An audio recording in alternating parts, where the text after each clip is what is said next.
All right, man, peace. So, brothers, I remember back in the day being a small child and watching the film Lethal Weapon starring Danny Glover and Mel Gibson. And still to this day is one of my all-time favorite action movies, right there with Predator Part 1, Die Hard. To me, it really encapsulated an era when you had real action movies.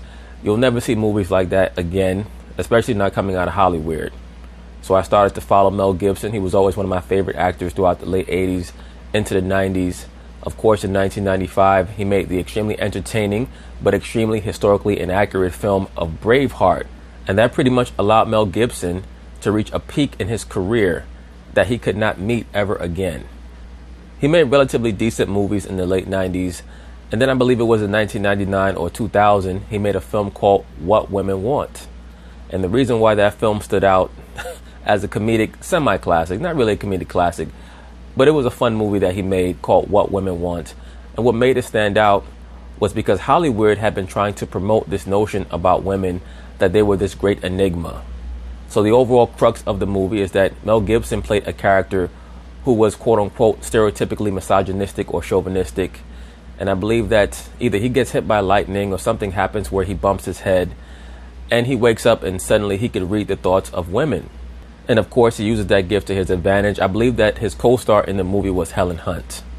So that brings us up to today. We're living in an era in Hollywood where basically all they do is try to refurbish films that were male-centric and make them female-centric, which is the want of the woman.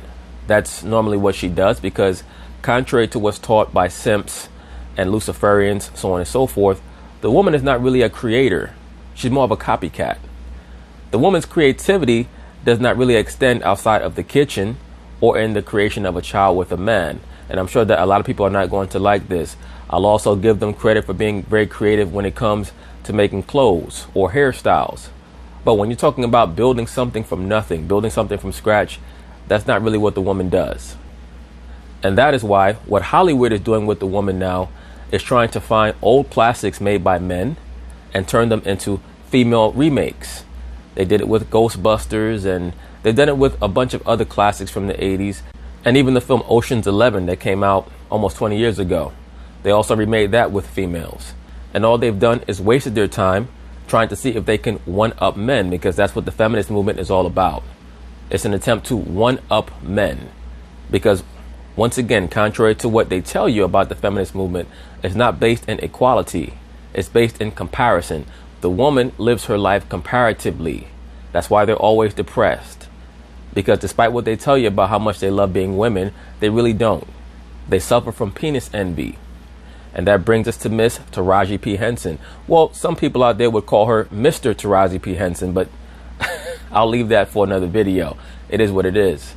Taraji P. Henson is starring in a remake of the film What Women Want called What Men Want, which I find so interesting because the last thing that most females today are concerned about is what men want, and most of them don't have the foggiest idea how to make a man happy or to give him what he wants.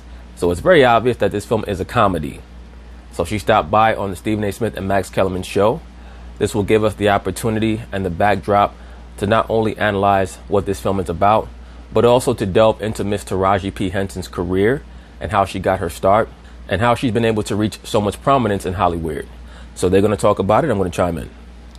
I cannot wait for that. That is a clip from the new movie What Men Want, starring Taraji P. Henson and some... And I didn't bother to show the clip, of course, because that's the property of the movie studio. And also because all it did was resort to the stereotypical, nonsensical men all sitting around a card table and their thoughts were just caveman. I eat steak. I'm stupid. I don't know why I'm here. I forgot something in my pocket and it's burning. All this nonsense that they're trying to put out about men. Because the woman is trying to make the man what she has been known to be, which is a two-dimensional thinker. They're trying to convince you that the man is beneath the woman mentally.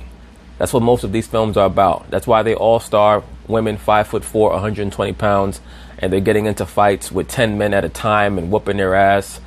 And you can see even with this female, Taraji P. Henson, she's a woman worshiper. When I say a woman worshiper, she's a venerator of the mother goddess, and I will prove that over the course of this video. That's why they've had her star in films like Acrimony, which so many brothers have asked me to review.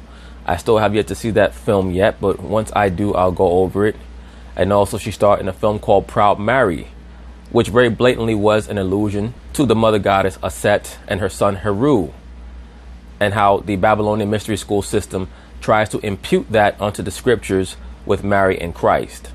So it's very obvious what Taraji P. Henson is about, and that's what they all have to be about, because they're all witches. By the time you see an actor or an actress or a singer on television and they're able to accrue any level of fame, they are a witch. They're Luciferian. I hope that you brothers who've been on my channel for long enough understand that. They're all witches. They're witches before they get signed.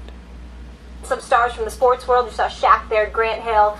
So excited to introduce Taraji, who's joining us now. Actress, author, singer, boss lady herself. Taraji, thank you so much for being with us. Hi. Thanks for having me. Oh, please. It is our honor. All right, before we get into that movie, because I do want to know... That doesn't sound like Cookie. Right. Because that's her fake voice. Cookie is the real her. You ever see these chicks, they play these crazy roles? You'd be like, damn, she playing that a little bit too well. You know why? Because that's really them. Like, the real Taraji P. Henson ain't this chick that you seeing right here. Thanks for having me. No, the real her is that chick on Empire. Okay? Just like the real Sanaa Lathan was that crazy broad that you saw in that Tyler Perry movie, The Family That Prays. That was the real Sanaa Lathan. That's nice. What you learned about what men want, or maybe I don't want to know. I want to talk about... Now here goes Molly Karam putting out all of her toxic feminist energy. Jalen Rose, you better watch out. Let me rewind this back one more time so that you guys can pay attention to what Molly Karam just stated. About you movie, because I do want to know... That doesn't sound like Cookie. Right? That's nice. What you learned about what men want, or maybe I don't want to know. I want to talk about you and your story, because I... Well, you should already know what men want because you're married to Jalen Rose, right? So that should be the only man that you should be concerned about, and what he wants is Jalen Rose, because you're married. And I say this to you brothers all the time. Most of these females do not want to be married. They just want the wedding. Once the wedding is over, it's a what now moment. What do we do now? Because the woman is not raised to have a role. The modern day woman is raised in this society to compete with a man, not to complement a man. So any respecting woman or wife is not going to get on television and say into the camera, maybe I don't want to know what men want. Well, you should want to know what your husband wants, because that's who matters. I was reading an article about you, and I find it so inspiring.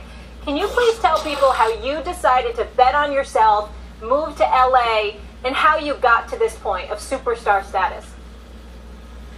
Well, I kind of had to. I went broke putting myself through college, so I had to make that money back some kind of way, so I had to bet on myself. She's doing a lot of looking to the right and looking back and forth. I'm not somebody who is a strict believer in quote-unquote body language, but they claim that when somebody looks back and forth before they answer a question, it's either because they're lying or they're unsure of how they want to answer the question. Here's what I'll say about Taraji P. Henson. We know that, even by her own admission, that she worked at the Pentagon. So is that actually what happened? Is that an authentic story? That she went out to LA to fulfill her acting dream after she received a degree in theater? Or is that her cover story and she was assigned to go out to LA to implement herself into the Hollywood world and become a star, so on and so forth? Some of these top level actors are agents or operatives. Some of them are monarch children. Some of them are just witches who preyed upon a Luciferian star and were rewarded with fame. But everybody of prominence that you see in the acting world is a Luciferian. And it's very difficult for people to understand or believe that, because in this society, everybody's raised in the same bubble. They're raised to worship certain images and certain energies, and they don't quite understand how harmful those energies are to receive into you, especially when you don't know what it is that you're receiving into you. We're all in this bubble. So you have to understand what you're looking at, what you're listening to, so that you can keep things in their proper perspective. This person here, Taraji P. Henson, they do not allow you to rise up to any level of prominence in Hollywood unless you have quote unquote sold out. And yeah, I mean, my dad just asked me one day after I graduated, and he was like, you have a degree in acting? And I was like, yeah. And he was like, how do you expect to catch fish on dry land? And I was like, what do you mean? He was like, you have to go where the jobs are, and the job sure ain't in D.C. You got to go out to L.A. That's where all the fish are. And I was like, oh, got it. So I just picked up and took my son. I think I had about $700 in my pocket, and I bet on myself with that. You know, I was stuttering right there. You made what? You made a casting director bust a nut? Is that what you made? I mean, no disrespect, all right? Everything I'm saying is alleged, by the way. But we all know how these actresses get on in Hollywood. There ain't no way in the world you're going to tell me that you just read your script better than everybody else who was reading their script out there. When you get to a certain level, it's about what you're willing to do. Not only must you venerate Pan, Bacchus, the mother goddess, but you must also be willing to get down with whatever they tell you to get down with. And that's the bottom line to that. I don't give a damn who you are. They all have to get down with the same things. Period. And like I stated before, either they started out as witches as children, and I'm going to delve into that a little bit deeper because it's more and more apparent to me, it's becoming more and more apparent to me that many of these standout celebrities and stars, if they were not raised as monarch children, they must be getting found in some way, because what they all seem to have in common is that they've all been molested. So there must be some spiritual medium through which they're being found so that they can be fully grafted into Hollywood, because you cannot allow those spirits into you to put forth a performance of enough resonance and power to captivate an audience unless your body is an open vessel for those spirits. One of the ways that your body becomes an open vessel for those spirits is through ritualistic satanic abuse as a child. That means what? Torture and also molestation. That's $700. Taraji, it's an honor to have you on the show. Let me get right. This nigga is always trying to hit on somebody's wife. Now, as far as I know, I'm not quite sure if Taraji P. Henson is married, but I know for a fact that she's with somebody. This guy is always trying to act like he's going to kick his little old man game on somebody else's woman. You're going to hear about Stephen A. Smith getting knocked out one day. Right to it, let me get right to it, my dear. Could you please tell me, what do men want? I'm interested in your interpretation. Get the answer to that question. What do you think men want? Let me say this very quickly, brothers, because she's going to try to answer his question. That's a simp question, okay? That's a simp question. A man never asks a woman what she thinks men want. You should never, ever, ever ask a woman what she thinks men want. She has to already know what men want, and you have to already know that she knows what a man wants. If you have to ask a woman what she thinks men want, that means two things. That means that she probably doesn't know, and you as a man also don't know what you want or what you should want from a woman, because you were never raised to understand what your role is as a man. So anytime you hear a dude asking a woman what she thinks about male-female relationships and what she thinks men want, that's a simp. And there's a lot of simp dudes out here. There's a lot of simp channels on YouTube. Okay? And that's a major, major problem. Because a lot of these men don't understand that the woman is supposed to come to you to interact with you on a level that shows that she understands what her role is and that she's concerned with your happiness. And you have to be concerned with the happiness of the Most High. Okay? It's like a man looking up at the sky and asking the Most High, what does he think I want from him? That's not the Most High's job to ask me what I think he wants from me. It's my job just to know it and do it. And it's very, very simple shit. And if you have a pure heart, things come naturally. If you're with a good woman, you're going to know right away. Because it's not going to be all these conundrums. That's why I always tell you, brothers, the main thing is to know the difference between a concubine and a wife. A concubine is going to make everything difficult. A wife is going to make everything easy. Because life, for the most part, is very simple. Okay? It's not necessarily easy, but in the process of simplifying things, things are going to become easier. But just to get back to the point, a real man don't ever ask a woman, what does she think men want? I just think literally men want the same. We want the same things. We want peace and quiet. In other words, she don't know. She don't know, and that's okay. And most women don't want peace and quiet. That's a damn lie. We want a good meal. She said we want a good meal. In other words, the translation is, I can't cook for shit. We want security. We want respect. We want to be... What that means is, this nigga better make at least as much money as me, if not more money than me. Be admired. Want to be worshipped. Admired is code for worshipped. Unconditional love. In other words, put up with my bullshit at all times. Because I have a lot of different chambers. I have multiple personalities. So I need quote unquote unconditional love. Meaning when I'm at my worst, which is 80% of the time, I need you to be able to deal with that. Now look at this fool's face. Look at this simp's face. Stephen A. Simp. I got to bring that nickname back for him. Look at his damn face. Like he about to bust an old dusty nut off that bullshit she's talking. I think we make it a little difficult. We make it more difficult than what it has to be because we project our fears onto each other, our insecurities, and what we do is we start playing games. Well, partially that's true. The reason why both genders start playing games with one another is because neither gender seems to know their role. And the man, but particularly the black man, because my channel is geared towards so-called black men, the so-called black man is being raised by women. So he's made to believe that he has to play a game with the woman as opposed to asserting himself. And the way that you assert yourself is to make sure that you have all your ducks in a row. Meaning what? Have job or career, have apartment or house, have bills fully paid for. To let the woman understand that she's extra. She's not a necessity. In Babylon, the woman has to be extra, not a necessity. If the woman is a necessity, you know what that means? You're probably sleeping on her couch.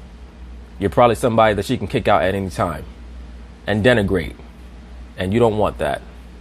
You have to adapt to your environment. Okay? It's very, very simple shit. Once you understand where you're at and why you're here, you have to adapt. But when you listen to her answer, you can tell she does not have the foggiest idea of what she's talking about, which is very common. She's a little bit over 45 years old. From what I understand, she has quote unquote settled down with a former NFL football player. She's probably providing for him, or at the very least, she's willing to pay for certain things because she likes the rod that she's getting. You know, let's rewind it back a little bit. Me, what do men want? I'm interested in your interpretation. Get the answer to that question. What do you think men want? Look at how shocked she looked when he asked her that question. Let me rewind this back a little bit. What do men want? I'm interested in your interpretation. Get the answer to that question. What do you think men want? You putting her on the spot, Stephen A. Smith. You have to understand this is a 47-year-old woman who's had man problems for probably the last 35 years. You putting her on. You putting her in a real jam right now. I just think literally men want the same. We want the same things. We want peace and quiet. We want. It's a major problem when somebody answers a question like that. Me as a man, I would never assume that a woman would want the same things as a man because we're two separate organisms. Yes, we're both human beings, but we have different roles. So we demand different things. We have different needs. So that shows you that she has no idea what a man wants.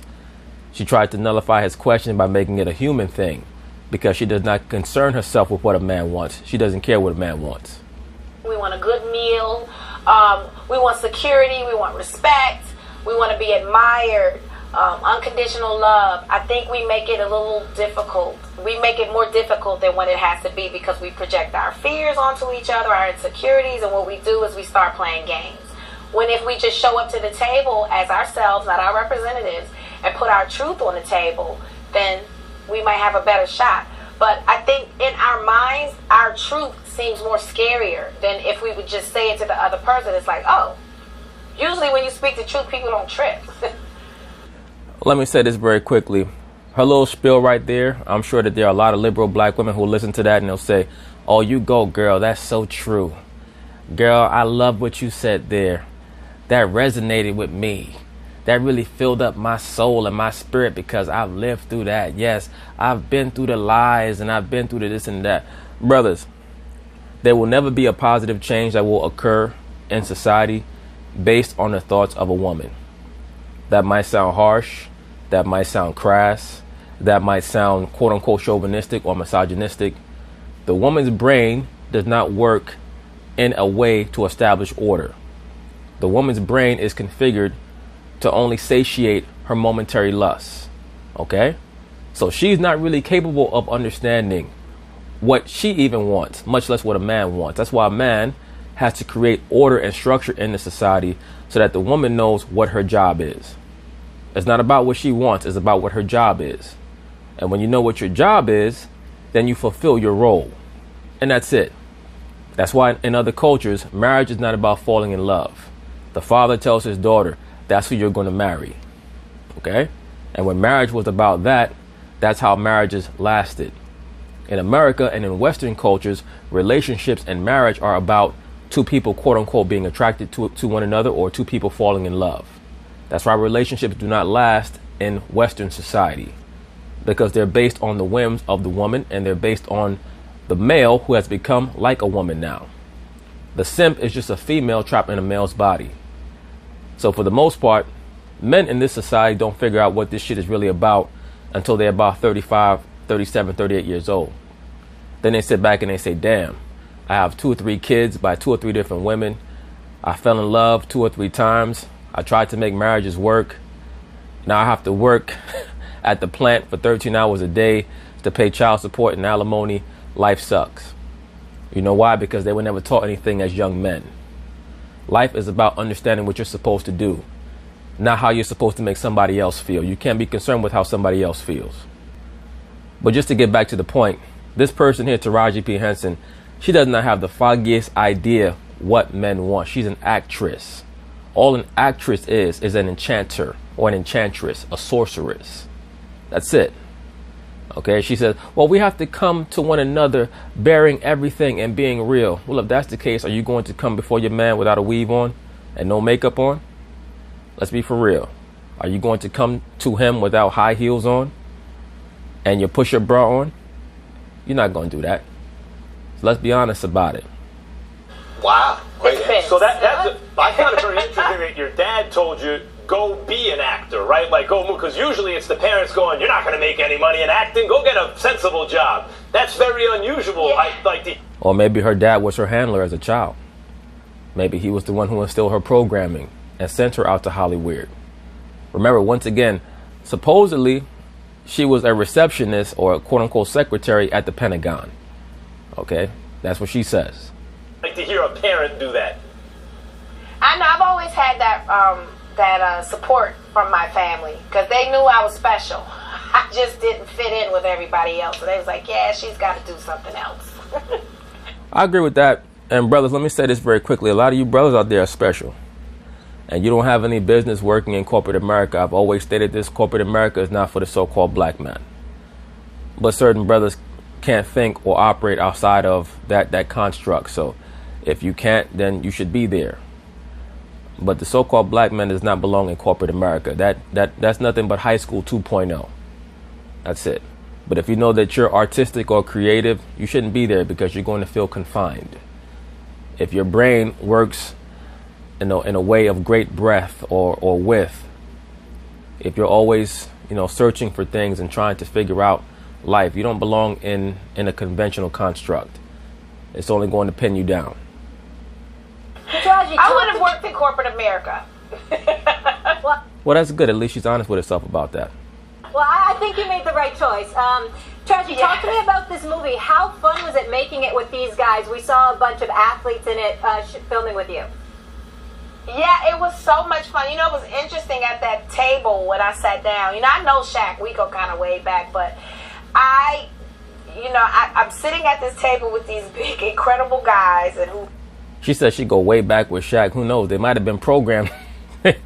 They might have been programmed at the same facility together. Who the hell knows? Who had these amazing careers. And they're asking me all of these questions about me and what I do. And I'm like, they were intrigued. You can hear a pin drop. Of course they were, because you're a sorceress. That's what an actress is, brothers, once again. And I've had people ask me about this issue with Michael B. Jordan, stating that he had to attend psychotherapy to move past playing that character of Eric Killmonger. A lot of people don't understand. When you go to a film and you watch a captivating character on screen, what happens is that an immediate cult of personality is created. So Eric Killmonger created a cult of personality, that character.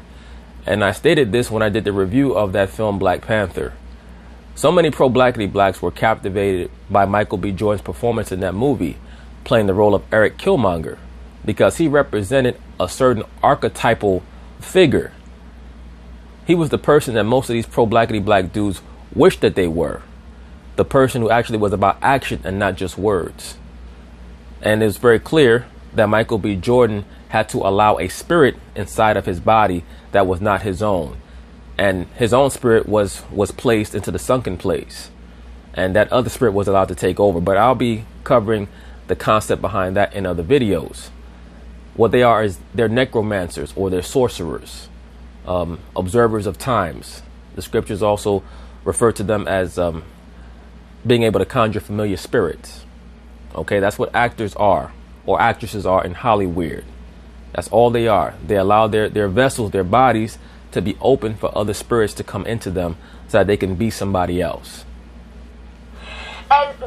And in the process of doing that, let me not forget, in the process of doing that, they're able to cast spells on the viewing audience. That's why she could sit amongst prominent men like Shaq and Grant Hill and Mark Cuban and not understand why they're captivated by her, when her job is to be on a TV screen or on a movie screen captivating millions of people. So how could you not understand why they would be so curious about you? Why is that? Because when she's on screen, it's a different spirit in her body. They have been following my career, and they're asking me all about all these movies, and Mark Cuban included. And so then I turn to Mark and I go, well, you know, I'm interested in asking you some questions. Like, how do I work smarter and not harder? And he gives me all of his numbers. I said, yeah, because I'm not trying to pitch you on Shark Tank. I just need to call you and you go, yeah, that sounds like a winner. Here's the check. Go get us rich. I love it. Taraji, I wish we had more time. Go see What Men Want in theaters. Taraji, when you're in New York, please. No, Molly Karen, what you need to do, you need to go speak to your husband, Jalen Rose, and ask him what a man wants. That's what you need to be concerned with.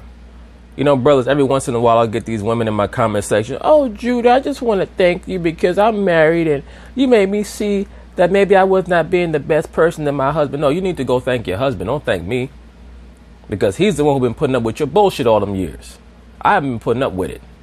So don't come in my comment section thanking me for what your husband done had to tolerate. All right, if you want to thank him, go thank him. Kiss his feet, kiss everything else, and make him happy. That's your job. Please come with your fiance. Come visit us on set. Anytime, yeah. Great to have you. Yeah. Okay, she's engaged. Yes. Thank you so much. Thank you. Have a good one. All right, man. Peace. So, brothers, this is going to be the epilogue for the video that I just completed on Miss Taraji P. Henson. And what we're going to do is we're going to go through a series of photographs to once again convey to brothers and assist them in understanding what the entertainment industry is actually about. And brothers, this is only part and parcel of what our growth is supposed to be about. It's not enough to just understand what they're doing in the quote-unquote entertainment industry. The whole reason why we go through many of these dynamics is so that brothers understand that there is a right side. Anyone can delve into what the negative or the left-hand path or the wrong side is. But what that's meant to do, or what that's supposed to do, is encourage brothers to embrace the correct path. Because if so many people feel invested to go the wrong path or the left path, that means that there must be some value in the right path as well. So let's see what Miss Taraji P. Henson is all about. In the video that I did for her when she made her appearance on First Take, she alleged that she made her way to Hollywood from Washington, D.C., and that it was her father who implored her to go become a member of the Hollywood industry, or the celebrity industry, because that's what it is. They create celebrities. Of course, they do have to work to get to where they're at, but for the most part, their lives are pretty much organized and structured in a way where they know who they're going to allow to become stars. You have to understand that there are thousands and thousands of people from all across the world who want to become celebrities. So talent is not enough. The casting directors, for the most part, are MK handlers. They know who the assets are. There are other people who find their way into the entertainment industry by hook or by crook, meaning what? They bend over. They make sure that they let everyone who has any power in Hollywood know that they're willing to do whatever. And many times the MK assets have to do that as well. But sometimes there's just a space made for them because it's already known what they can do. When you're a Taraji P. Henson or any other affluent actor or actress in Hollywood, of course you're talented, of course you're driven. But there are also spots that are made available for you. When they cast these films, yes, there's a selection process. It's not just like, well, you know what? This entire film has already been cast. We already know who's going to star in the movie. Of course, yes, there's a selection process. But they're choosing from a pool of assets and actors and actresses that they already know are down with the program. There are not going to be any surprises when it's time to make these movies, because it's a Luciferian project all the way from the top. When we go through the list of movie studios, they show you based on what they call themselves. Whether it's Columbia Motion Pictures, Columbia being the mother goddess. Remember the old MGM lion? The lion is the symbol for Heru, right? The sun god, or the quote-unquote Lion King. So just to get back to the point, Taraji P. Henson is clearly a pupil of Hathor. We see that left eye. The name of this film was Proud Mary. And this was an attempt to once again try to synchronize Mary of the Bible with the mother goddess, which they've been able to do very successfully. That's why so many people get upset at the notion of whether or not Mary was an actual virgin. Because the story of a god or a deity having sex with a woman to create a savior is seen all throughout quote-unquote pagan mythology or the Babylonian mystery school system. Zeus had sex with a woman to create Bacchus. That's why many of the cats who study the Kemetic mystery school system, they say that the Bible comes from Kemet, when in all reality, what comes from Kemet is Catholicism and the Christian church system. And there's an obfuscation there between what the scriptures say and what religion says. But that's a video for another day. The point being is this. When we look at this photo right here, we see that left eye, which is for Hathor, the cow goddess or the mother goddess. And Proud Mary is meant to be a way to subconsciously or subliminally try to equate Mary of the Bible to Hathor or Aset, the mother goddess of Kemet, which is who Taraji is playing in this film. She's a protector. She's a protector over a boy. And whenever you look up Aset, or Isis as she's known conventionally, she's depicted holding Heru in her hands as he suckles from her left breast. And that's her role in this film. That's why she's called Proud Mary. And that's why in the promotional photo or the promotional poster for this film, we see her left eye. In the background is the yellow light because she represents the divine sun or the divine light. Once again, color schemes are very important. They don't just use colors haphazardly. Okay, so now as we can see here, Taraji P. Henson is in her cat altar or her beta programmed altar.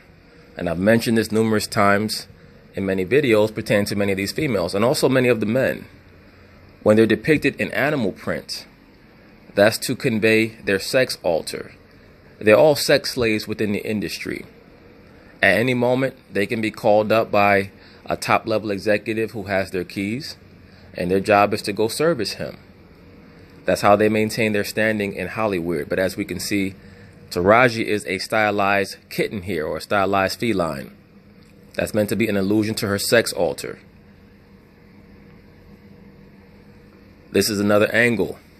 Once again, we see the leopard print, which for any of you brothers who've studied the MK Ultra programming, the leopard print is one of the main triggers that convey a sex kitten or someone who's under mind control sex slavery. That's Taraji P. Henson, allegedly. Everything I'm saying is alleged, okay? But when I hear that she worked at the Pentagon and all of a sudden she becomes a Hollywood actress and a superstar, and no disrespect to the sister, no disrespect. I mean, she's kind of hood cute, or was hood cute back in her day. But she's nobody who's drop dead gorgeous. And she's also no one who I've ever seen in a film and was wowed by her acting skills. I mean, let's be for real. If you've seen one woman acting in a film, you've seen them all. They pretty much all do the same shit. So what do they do to stand out? It's very obvious that there are things going on behind the scenes that allow them to be selected above others. And I'm not saying that she's not a hard worker or things of that nature. Of course she is. But there are other things that get done that allow certain actors and actresses to differentiate themselves from everybody else. Once again, we see Taraji P. Henson, the leopard print theme. She's a programmed sex kitten, brothers. Look it up.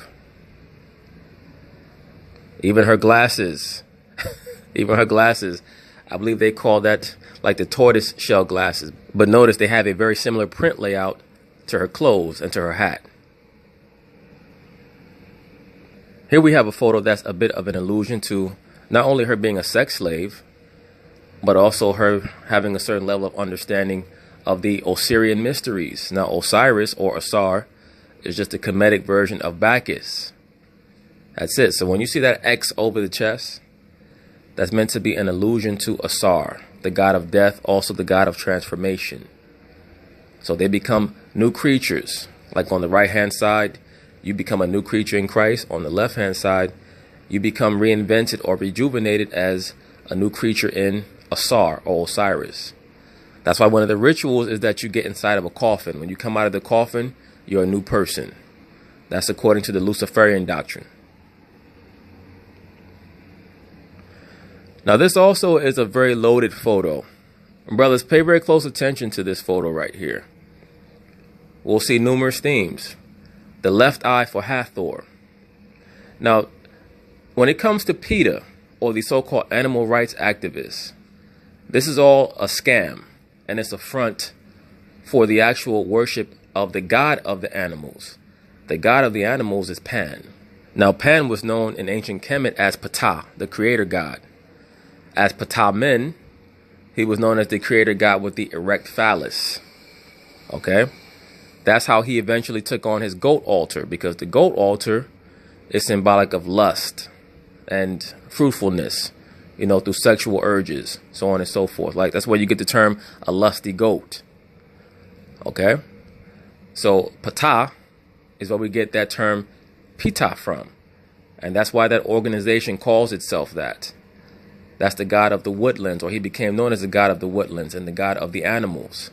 Among the Celts, he was known as the horn god Cernunnos or Cernunnos. C-E-R, I believe the spelling is N-U-N-N-O-S. You brothers can look it up, though. He was the horned stag god of the Celts of ancient Britain. And he also would play certain instruments to attract all the animals. He became known to the Hindus as Shiva, or the Shining One. But they venerate the god of the animals. That's why they're always so hyper about the conservation of animals. They don't care about the animals as much as they do the god of animals. Now remember, in the film Hunger Games, you had the character of Pita. And Pita was known in the scriptures as Cush. Okay, for those of you who don't know. Cush was the great confounder. He was the great mathematician. He was the great astronomer, the great scientist. He was not really one for the physicality. He was more about trickery and his brain. When you watch that film, The Hunger Games, that was an allusion to many of the quote-unquote pagan gods. Katniss Everdeen was the warrior goddess. Artemis, known with the bow and arrow, known in Kemet as Sekhmet. Remember, she had Pita, who she had a certain vibe with, and she also had the big dude. I believe he's played by the brother of Thor. I think his name is Hemsworth. I believe Thor's name is Chris Hemsworth, and his name is Liam Hemsworth. I can't remember his name in the movie, though. But he played the muscle. Whenever you watch these films, they always have very similar themes. They have one guy who's the brain. They have the woman, who's also a warrior archetype. And then they have the muscle. The guy who's the brains is Cush. The guy who's the muscle is Nimrod. Then you have the mother goddess. It always plays out the same way in these films. Remember, brothers, if you ever saw Superman Part 2 with Christopher Reeve, you had Zod, he was the brains. You had Ursa, who was the warrior goddess type. And then you had, I believe his name was Don or Zon. That was the big muscle-bound dude, and he couldn't speak. Why is that? Because he was Harpo. He was the sun. He was the sun god. When I say sun, I don't mean S-U-N, I mean S-O-N. He was Harpocrates. Remember, Harpocrates was the god of silence. He couldn't speak. So they play it out over and over and over again in the films. Superman was Baal. Jor-El was his father, the scientist. He was El of the Canaanite religion.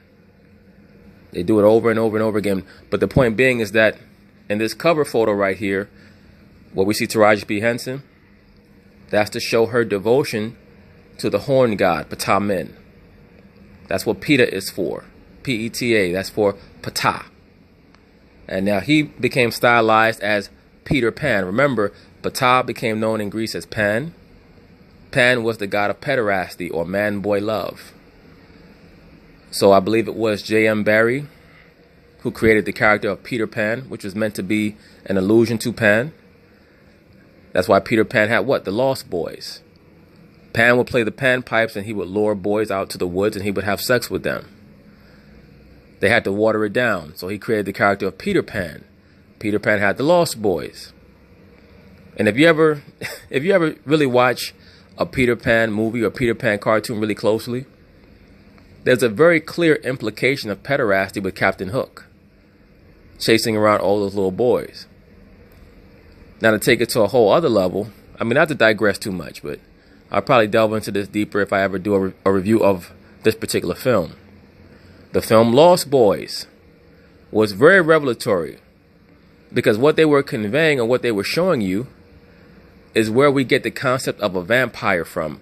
The vampire, the reason why they're symbolized as being blood drinkers is because blood drinking was part of the rites of Baal or Molech, or as he was also known, Bacchus. You would drink of the blood of whoever it was that you sacrificed. So the vampire is metaphorical, it's not literal. When you watch that film, that's why it was called Lost Boys. Because all the concept of the vampire is based in the Bacchanalian mysteries where you drank blood. You drank the blood of whoever it was that you sacrificed or of your enemy. You took on their life force. Remember at the very end, the father had to reveal that he was the head vampire, aka he was Ptah. That's who the father was. He was Ptah. Okay? Remember he said, your boys and my boys. Oh, that was my movie growing up, man. I used to love that movie. And just to put the cherry on top, remember, even the little boys who saw in that movie, what did they confess? They got molested. Corey Haim and Corey Feldman.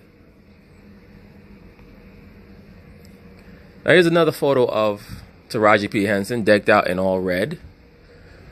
She's the lady in red, the proverbial lady in red. She is Aset. And the 5-pointed star also represents the mother goddess, Aset, or the Sirius star, or as it was known in ancient Kemet, Sopdet, S-O-P-D-E-T, known as the Sirius star, the dog star. But you'll see this theme or this concept of the lady in red oftentimes at award shows. I believe Alicia Keys had an all-red outfit that she wore when she hosted the Grammys, because once again, they're playing out a ritual.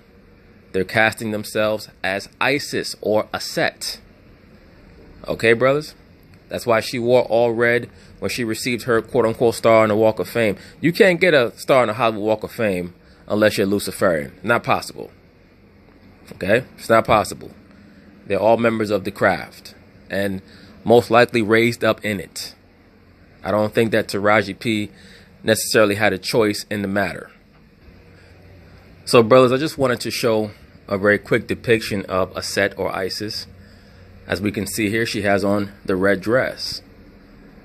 Once again, that is who these actresses and singers in Hollywood are trying to allude to when they wear the all red at certain ceremonial festivities. They're playing out a microcosm, or they're playing out themselves as being a microcosm of Aset. Remember, she is the goddess of witchcrafts. She also acts as the proverbial mother of Heru, the savior of the whole world. Okay?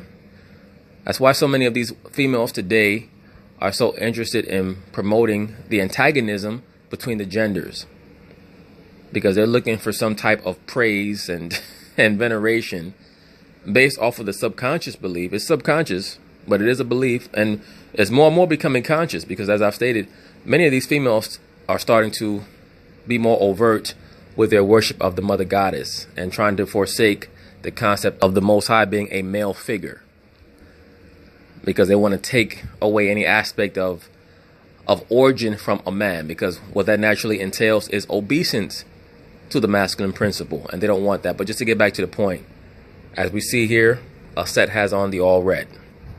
All right, so now this is another photo of Taraji. Once again, we see the left eye theme, very prominent. Brothers, all the left eye theme means is that they're showing you that their God is the mother goddess. That's what that means. It's for Hathor, HATHOR. Now we see another photo of Taraji P. Henson here with the animal print on, the leopard print. She's a sex kitten. All the celebrities in Hollywood, they're sex slaves, believe it or not. What I mean by that, not that they're getting sold into trafficking. What it means is that they have to do the bidding of the elite of Hollywood, who are all high-level witches and wizards. When they tell you that you have to report to this mansion on this day because there's an orgy and you got to get sexed in, you better report there. If you don't report there, you're going to get quote-unquote suicided. Okay? Something strange is going to happen to you if you don't do what they tell you. That's how that operates when you're in that craft. Once again, the left eye theme here. We're seeing it repetitively. You see many of them, they'll get on TV, they'll talk about God this and God that and Jesus this, and all that is a facade. It's not real.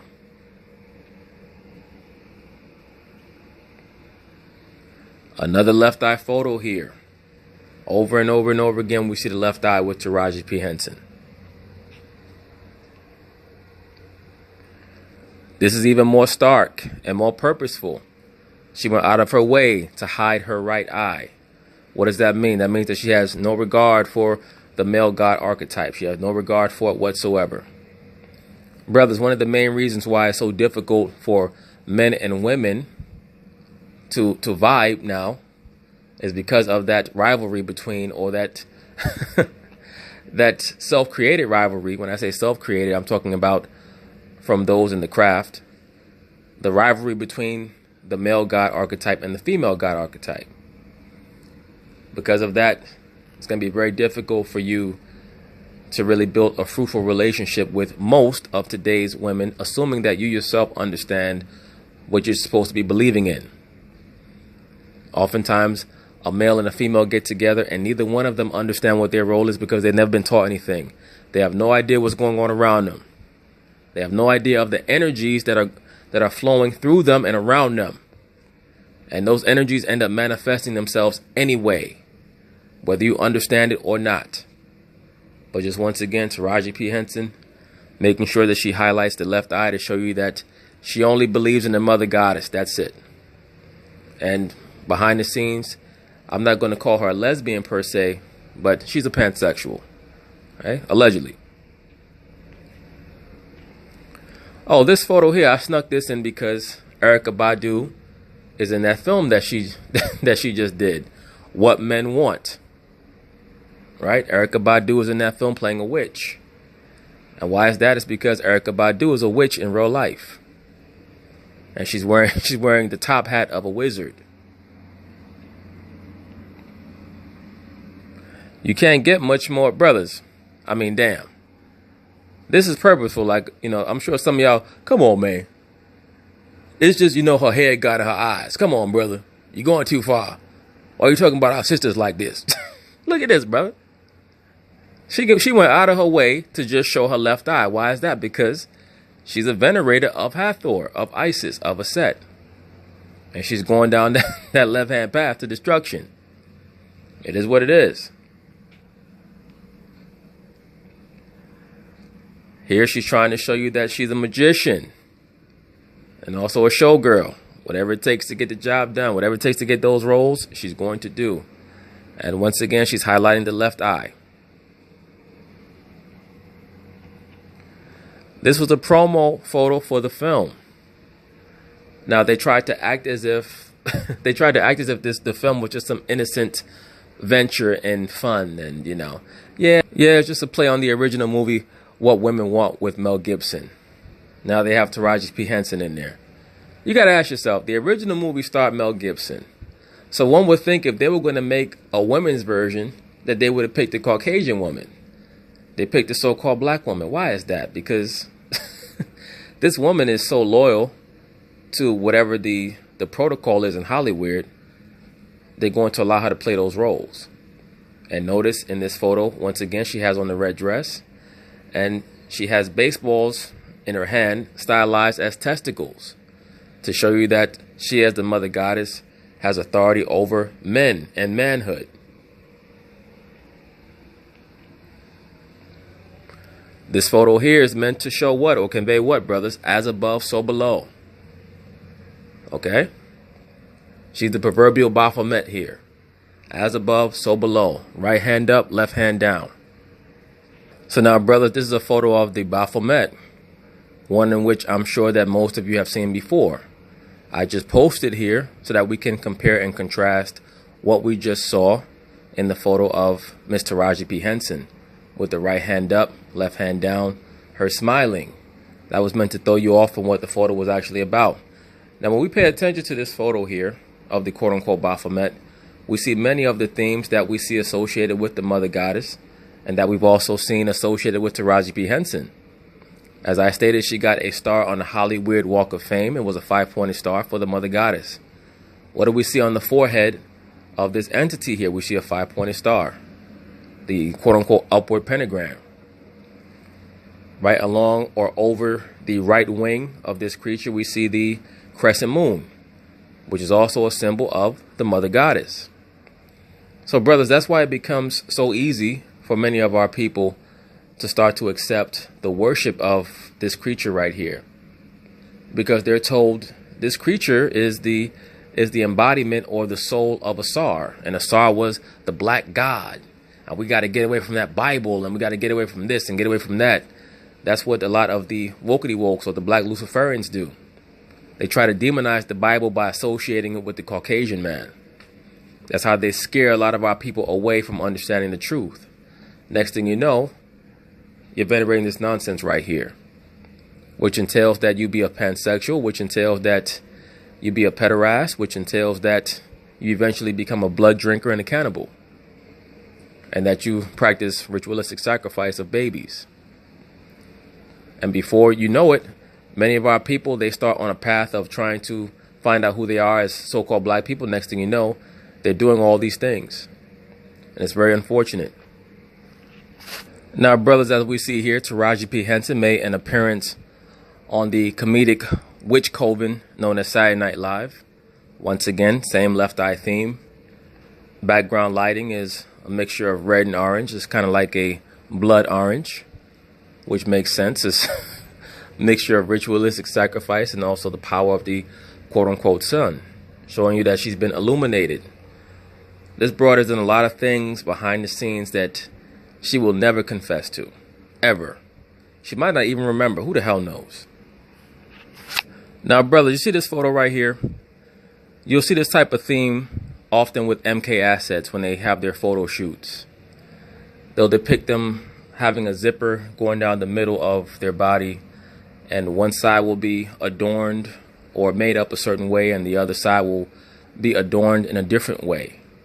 That's meant to convey to the viewer, without the viewer knowing, but it's meant to convey to you that this person is suffering from multiple personality disorder that has been imbued within them from sexual abuse from a very young age, and also other forms of torture like electroshock treatment, food deprivation, air deprivation, purposeful near-death experiences, traumatization, things of that nature. So this person, Taraji P. Henson, in my view, is an asset for the entertainment industry. It's very obvious to me anyway. Now here we're seeing the same left eye theme again. Look like she just got her hair did. Got about 5 pounds of pure grade A horsehair sewn in, so she got to salute the Baphomet. She got to salute Hathor. Let me put my left eye down. Brothers, look at this. Look at the message that she's trying to communicate to the viewers of this photo. She has a crown on her head. Only her left eye is revealed. And she's exposing a tattoo on the inside of her left arm that says the truth. So how do we translate this photo? What this clearly translates to is Hathor is the truth and she's the queen. Or the truth is that Hathor is the queen, and I'm a representation of her. Here's another photo with the left eye. I mean, everywhere. Left eye, left eye, left eye. Now, brothers, this photo right here is very subliminal. Oftentimes, I'll see themes of this type of photo with a female starlet or celebrity grabbing the top of their hair. Like Beyonce will do it often when she has all that fake hair sewn in her scalp. She'll hold that big braid over her head, which seems to convey to me that they're willing to hang before they reveal any of the secrets. We see here that Taraji P. Henson is doing the same thing with her hair.